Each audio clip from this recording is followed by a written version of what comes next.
So we start off with crocodile breathing, and the whole goal with crocodile breathing is to keep the mouth closed. You're going to rest your forehead on your hands and breathe in and out through your nose. The tongue can rest on the roof of the mouth, and I'm just focusing on breathing into my stomach. Pulling air down into my feet, in through the nose, out through the nose. Breathing into the stomach, getting a lot of feedback from the floor. And you're just going to relax your breathing. Breathe in. As you exhale, it'll be a little bit longer than your inhale. Just breathe in and out through the nose. You're looking for about 10 to 15 breaths.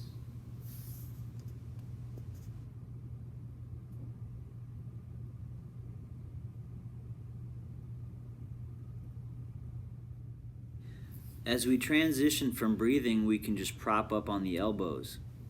This is the propped nod series, and you want to be nice and tall in your posture.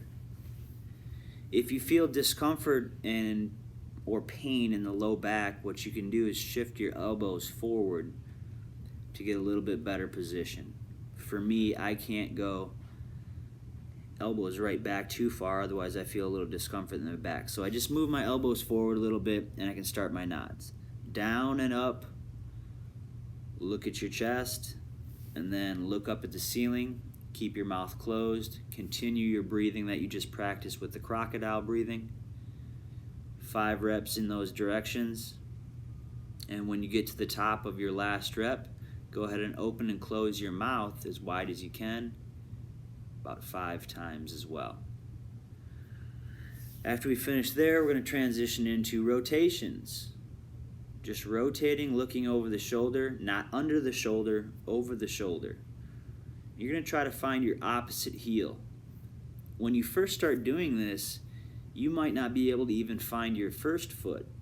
But as you start to rotate more and more, continue breathing, you may be able to find that opposite heel, and that's what we're going for. About 5 reps in each direction, and you should see that mobility improve.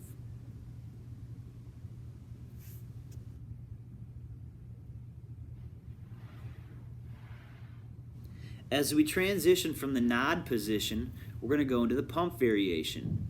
That's just pushing up into the cobra position, extending the hands, extending the shoulders, getting nice and tall. I like to add the variation of rotation. I get a greater stretch through the hip flexors and the obliques. You can choose not to, but I choose to add that variation. And from that cobra position, I'm going to pull back into the down dog. And I like to add walking the feet for a greater stretch through the posterior chain. I come back through into the cobra position, add a little bit more rotation, keep breathing. You can stay as long as you want in that rotation and pull back into the down dog position. The reason why we call it the pump is we're just pumping back and forth between the cobra and the down dog position. You may feel it's a little bit easier to add rotation and you can go further the more you do this. Walk those heels back. The whole goal here eventually is to try to get both heels to touch the floor simultaneously, but only go to the position that your body naturally allows you to now. Don't move into pain, but it is okay to move to the edge of discomfort. And eventually we should see the ability to be able to get those heels all the way down in that down dog position.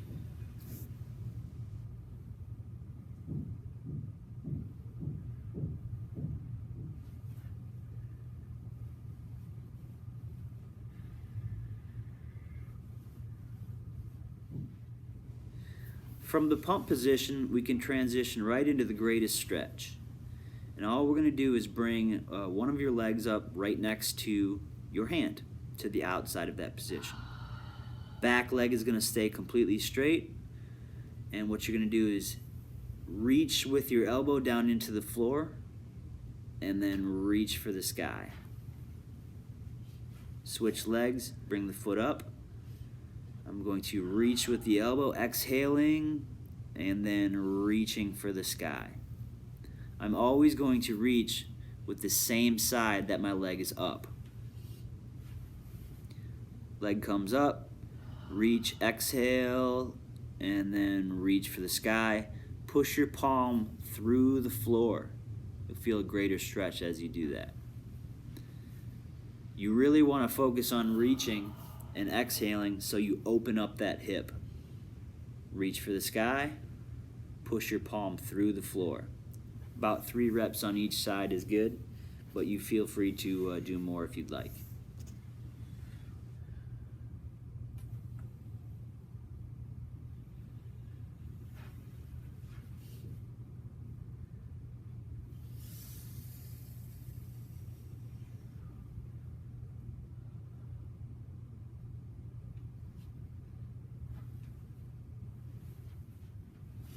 After the greatest stretch, we can move into rocking.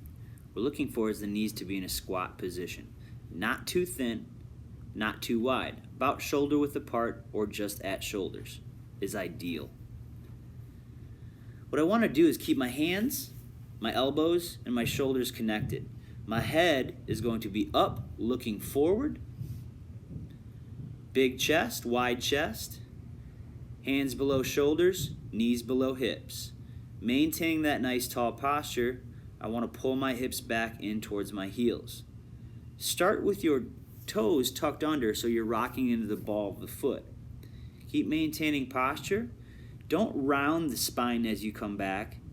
Maintain posture and just pull your hips back as far as you can while maintaining that posture. I'm going to come back up over your hands and rock back down into the heels again.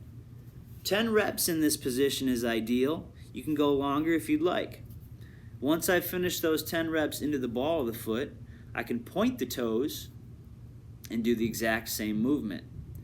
What pointing the toes is going to do is allow you to sit a little bit deeper into the heels.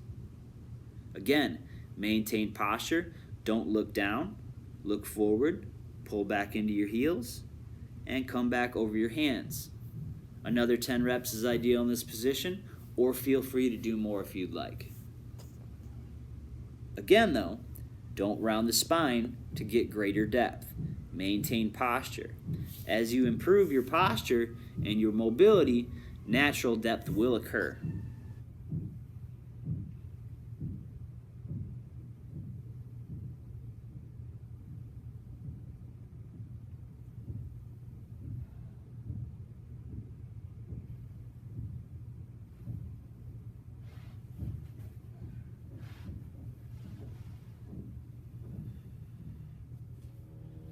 After rocking position, we can move right into the hip flexor windmill position. This is going to open the hips up a little bit more and also your thoracic. What we want to do is maintain your legs in a train track position, right on train track lines. We don't want your hips flared open or your legs underneath you. Again, find that train track position and then get in place. What you first will do is tuck your tailbone underneath your body. From there, you can contract your glute of the bottom leg. Take your opposite hand and grab your knee. Nice and tall, keep squeezing the butt. Arm stays locked out, and you're going to do a windmill motion, coming all the way over the top of the head and through. Reach, reach, reach, reach, and look to where you're reaching, all the way through. About 5 reps on each side is good. Feel free to do more if you'd like. Breathe as you reach. Nice tall posture, and you can use your hand to pull your body into more rotation. Tuck the tailbone, squeeze the butt, clench the butt. Opposite hand grabs, reach, exhale, pull and rotate. About 5 reps on each side again.